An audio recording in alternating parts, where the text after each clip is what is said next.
and welcome to this tutorial video that will take you through how to use the Point and Pay online payment portal. To get started, you should have been given your entity-specific Point and Pay web link as well as your login credentials by either your Point and Pay implementation manager or the designated Point and Pay portal administrator in your office. If you do not have this information, contact the appropriate person or department and they should be able to help. Once you click on your entity-specific Point and Pay web link, you should wind up on the Point and Pay login screen. Once on the login screen, the system will ask for your username and password. Your username is typically your first initial and last name. Enter that information in the username field. Next, enter your password in the password field. If you don't know your password or have forgotten it, click the Forgot Password link. Follow the prompts and the system will send you a temporary password to the email address associated with your username. The email with the temporary password will come from support@pointandpay.com. If you do not see that email in your inbox, check your spam or junk folder. Follow the link contained in that email and it will allow you to log into the Point and Pay system using your username and the temporary password assigned to you. Once you log in with the temporary password, the system will prompt you to change that password before allowing you to move on. Please note, if you unsuccessfully attempt to log in 3 times for security purposes, your Point and Pay profile will be locked. Users in your office who have administrator access will need to unlock your profile, after which time you will be able to use the Forgot Password function as explained earlier to reset your password and gain access to the system. There will be more information on unlocking locked accounts later in this tutorial. Once logged in, the system will tell you when you will be auto-logged off due to inactivity. The counter starts at 4 hours, and as long as you're moving through the system, clicking on tabs, processing payments, etc., the counter will stay at 4 hours. Once you stop using the system, if you are still logged in, 4 hours later, the system will automatically log you off. If this happens, all you need to do is simply log back in as normal, and the counter will reset to 4 hours, and you will be able to work in the system as before. Other information shown on this screen include your entity name, office name, and user information. Additionally, you will see a section of the screen that will include any messages sent to you through the portal from Point and Pay. We recommend you take a look at this section of the screen from time to time so as not to miss any important messages you will need that deal with the use of the portal. These messages will generally deal with system outages or usage issues. Once a message is sent, the link will change to read Unread Message, letting you know a new message is ready to be read.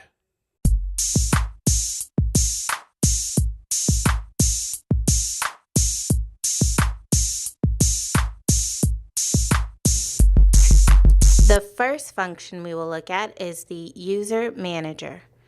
The User Manager allows workers in your organization with administrative access to create new user accounts, modify existing accounts, and unlock any users that have been locked out. To access the User Manager, on the Point and Pay menu bar, click Admin, then click User Manager. To add a new user, click the New Account tab. Here, enter the username the new user will use to log in with. This is typically the worker's first initial and last name. For example, if the new user's name is Sally Smith, her username would be S. Smith with no space in between. Please note, when adding new users, if the user has a very common name like Sally Smith or James Brown, when you create the username S. Smith or J. Brown, the system will more than likely tell you that the username is already in use. If you get this message, you will need to create a different username for this user. It may be as simple as adding 1 after S. Smith or J. Brown in order for the system to accept this new username. Next, continue on by entering the user's first name, last name, and email address. Please note that it is very important that the email address entered here is correct, as this is the email address the system will send the login instructions to. Optionally, you can also enter in a phone number associated with this new user. Next, you will need to choose the roles you want associated with this user. For example, if you want this user to have administrative access to the portal and be allowed to take payments for your customers, click the Admin and New Payment Entry checkboxes. In your training documentation you received when your entity signed up with Point and Pay, there was a document that breaks down all the user roles allowed in the system. If you need that document, get with your system administrator. Once all required information is entered, click the Submit button. This new user will receive an email with the web link to use to log in along with their username and temporary password. Once the user clicks on the link in this email and logs in using the temporary password assigned, he or she will be prompted to create a new password that they will use from there forward to log into the portal. If this login email is not in the user's inbox, have them check their spam or junk folder. The User Manager screen in the Point and Pay portal also allows you to find and modify existing user accounts. To do this, use the Update Account tab. To search for an existing user, enter their username, then click Search. You can also see a list of all users associated with this account by clicking the List All button. You can also choose to include any inactive users by clicking the Show Inactive Users checkbox. Please note, if you have been assigned an administrator user role, you will not see your user profile in this list. We do recommend that you have at least 2 users in your office that have the administrator user role in case one of you get locked out. The other admin will be able to unlock you. Once the record or records you need display, click on the user to see the user details, office assignments, and roles assigned. Here you can make any changes to this information as needed. You can also reset this user's password, unlock this user's account after too many unsuccessful login attempts, deactivate this user, and also reactivate should the user be in the inactive status.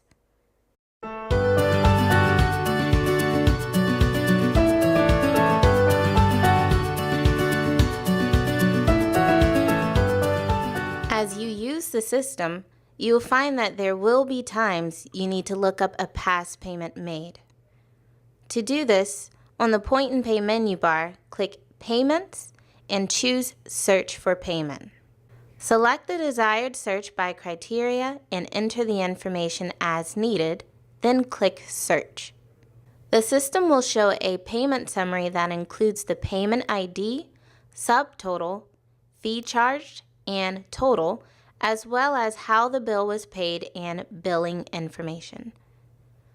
Under Payment Details, you will see when the payment was made, how it was made, and where, as well as the user that processed that payment. Another way to look up payments made in the Point and Pay portal is to run a report. This is a good tool to use also if you need to reconcile with any software partner or database that you use. To access the Reports section of the portal, on the Point and Pay menu bar, click Reports, then choose the report you would like to run. First, the type of reports you can run depends on your level of access. For example, users with admin and accounting access will be able to run reports for payments processed by their entire organization, while in contrast, those users with clerk-only access will only be able to run reports for payments that they have processed. On the Reports screen, depending on your level of access, you will be presented with all of the criteria you are allowed to use to run the report. These criteria could include a date and time range, a certain office within your organization, a certain user, along with a product filter, payment type filter, and a payment method filter. Once you have input the criteria you want to search by, click Update Report. This will display the report in the Point and Pay screen. If you find you want to sort the report further, if you change any of the search criteria, be sure to click Update Report again to pull in the new information. Additionally, when you run the report and the information is displayed, to open the details of a particular payment, click the Pay ID. Other information detailed includes report totals broken down by payment type, as well as a deposit summary that includes the date in which you should expect the deposit to be made to the bank account on record for your agency. That date will always be 3 business days from the date of the report. Please note, on Wednesdays, your bank account could receive up to 3 deposits from transactions that occurred over the weekend. Finally, you also have the option to download the reports to Excel, print the reports, and display the reports as a bar graph or pie chart.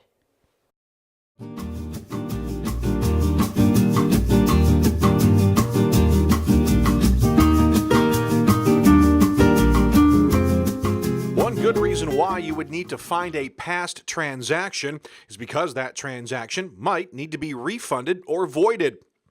When it comes to refunds, the system will allow you to perform full or partial refunds, and partial refunds are enabled in the system by request. Credit card refunds can only occur starting the day after the transaction was processed. Also, if this refund needs to be completed for an electronic check payment type only, the transaction needs to be confirmed by Point and Pay before allowing the refund. Additionally, there is a required 7-day wait before an electronic check payment can be refunded. To start the process for an electronic check refund, send an email to agencysupport@pointandpay.com that includes the payment ID, customer name, amount to be refunded, and the reason for the refund. The Point and Pay support team will process the refund and notify you when complete. Additionally, only users with the assigned roles of accounting, admin, and supervisor can process refunds in the Point and Pay online portal. Also, the processing convenience fee for the transaction is refunded only when the entire payment amount is refunded. To perform a full refund of a non-electronic check payment type, you first need to find the transaction that needs refunding. To do this, on the Point and Pay menu bar, click Payments and then choose Search for Payment. Select the desired search by criteria and enter the information as needed, then click Search. Once the transaction is found, you will be presented with the payment details screen. In the left side menu, choose Refund Payment. In this new pop-up window, choose a reason for the refund and add any notes needed in the Additional Comments field. Once done, click the Refund button. Another pop-up will show that tells you the refund was successfully processed. The payment details for this transaction will now show the refund ID. You can click on that ID to view the details of the refund transaction. To perform a partial refund, if enabled in your system, as before, once you find the transaction that needs refunding, in the left side menu, click the Refund Payment button. A new web page will open, and along the top, you will choose Partial Refund. You will see on this screen also the line item breakdown of the transaction. To continue with the partial refund, enter a refund amount, a reason for the refund, and any notes as necessary. Once all information is entered, click the Refund button. A new pop-up will show telling you that the partial refund was processed. Additionally, in this section of the Point and Pay portal, you can process a void of a customer's transaction. Please note that voids can only be processed before close of business on the day the online transaction was processed. To process a void, as with processing a refund, find the transaction that needs to be voided, then click the Void Payment button. A pop-up will show that will ask for a reason for the void. Enter in the information as needed and then click Void. You will then get a message telling you the transaction has been successfully voided.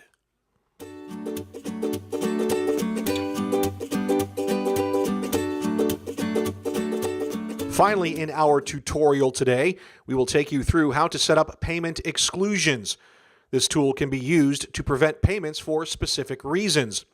Payments can be stopped for a certain card, a bank account number, and or for a unique account identifier like a parcel or bill number. Point End Pay needs to turn on this function on behalf of clients. Email agency support at pointendpay.com to request access to that function. To get to the exclusions section of the portal, on the Point End Pay menu bar, hover over Payments, then choose Payment Exclusions. This will bring you to the Payment Exclusions Manager page. There are two ways to add payment exclusions to the system: manual entry and file upload. For manual entry, first choose the product you would like to exclude. This drop-down will be customized depending on which products your entity is taking online payments for. Next, choose the payment type you would like to exclude. Making a choice here will dictate what information you can add that will determine the customer or account that will be excluded from being able to make payments. For example, if you choose property taxes as the product, then choose all checks as the payment type, the system will ask you for an identifier to determine the account that you want to exclude from making payments. In this case, the system will ask for a parcel number. Moving on, choose the channel you would like to set this exclusion up for. For example, if you just want to prevent this account from paying by check online, but still be able to pay by check in person, choose Web as the channel. If you choose to completely prevent this account from making check payments across the board, choose All. Next, you can add a comment if needed as to why this exclusion has been created. Once all the exclusion information has been set up, click the Add button. You will get a message on the screen that tells you the exclusion has been added. Additionally, you can upload a file that includes multiple exclusions at the same time. The file being uploaded needs to be in a CSV format and include headers that include product ID, exclusion type, channel, and number or identifier, which will be, for example, a parcel or credit card number. Once the file has been formatted correctly and the necessary information input on the grid, in the Exclusion Manager screen, click Upload File, find where the CSV file is on your PC, attach, and then follow the prompts.